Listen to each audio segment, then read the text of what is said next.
100% orange juice. Personally, I kind of prefer cranberry. I think it tastes better overall. Huh? What do you mean? The fuck do you mean this is the wrong subject? Well, how the hell was I supposed to know? They have the same exact name. Alright, fine, I'll fix it. You don't have to be an asshole about it. Yeah, fine, whatever. Asshole. Alright, let's see here. Just put some numbers in there. And hey, what's up, every people? You know who it is, because I certainly don't. Today, we're gonna be reviewing 100% orange juice. The game, not the actual beverage.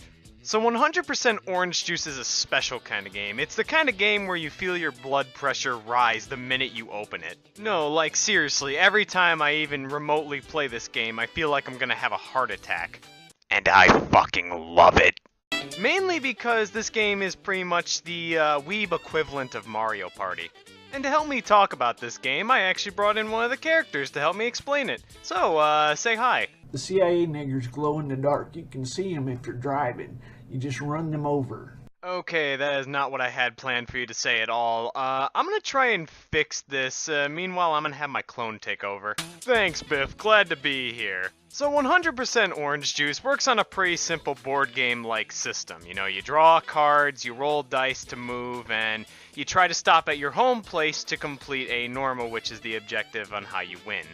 The game works on a chapter-based system, which is effectively just rounds when everyone's taken their turn. So every time all 4 players take their turn, then a chapter ends and the next one begins. Usually a game takes about between 20 to 40 chapters to complete. Now that I think about it, I should probably go over the main currency, which are stars. You get these at the beginning of every round, a certain set amount, and you can use these to do a few things. One is to, use cards to have different effects on the map or the field or whatever, or you can use them to help complete your Norma. Along the way, you pick up cards that have different effects, different attributes. They can help you. Some are stronger than others, some are weaker, and they all cost stars, which, well, most of them cost stars, but not all of them cost stars. There are also battles that happen in this game, and they're pretty simple to explain too. Basically, both characters end up rolling for stats, pretty much. So, one character will be on the attack, and they will roll to attack, and then the defending character has the choice to either defend or evade. Defending, you will always take damage, but you're more likely to take less damage than you would otherwise. And evading, if you manage to roll over what the enemy attacked you with, you'll completely negate any damage that you took. But if you fuck it up, you'll end up taking the full brunt of the damage. There are also a bunch of different characters to choose from in this game. A lot of them are DLC, but it's not like the base characters are bad or anything like that. There are definitely characters that are better than others. Oh boy. But each character has their own set of stats, their own little gimmick that they do, their own theme music, and they also have their own hyper card, which is basically the superpower thing that they get. It's the best card you can usually get for that character. And I'll be honest, a good 1/2 of the characters you'll end up playing against will give you a tumor. But this game is basically low-stakes gambling, so anything can happen, and, any character you can end up hating. Oh yeah, I forgot to mention, that's one of the main attractions of this game. There's almost no skill involved, it's completely RNG based. Some games you'll absolutely crush everyone, you'll be unstoppable, untouchable, and you'll win instantaneously. And then other games seagull. And that's kind of the reason why this game can be so stressful at times. Like, it's completely RNG. There's nothing you can do about it if you're just getting shit on. But then again, RNG, so basically I've had some games where I am the shittiest of shitters and just magically I'm the one who ends up winning.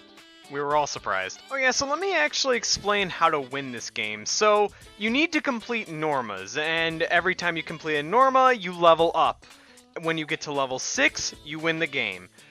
So to complete a Norma, you have two options. Either you get a certain amount of stars, or you get a certain amount of wins. Wins are usually harder to go for, but they can never leave you, alright? You'll have those wins for the entirety of the game. Stars are easier to get, but you also have the possibility of losing stars. So it's really up to you. Usually if you're already like pretty ahead in wins, that's when I'd go for wins, but otherwise just stick with stars mostly.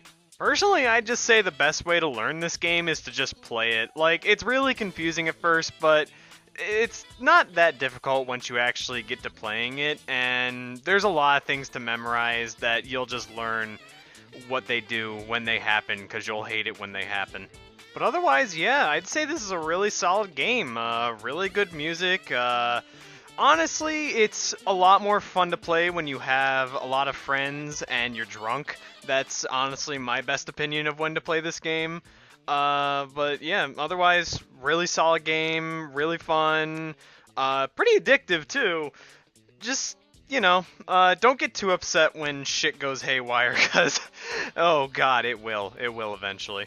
Alright, clone, go back in the cage. I think I fixed her. I'm not entirely sure if this will work, but let's see what happens. Alright, go ahead and say something, sweetheart.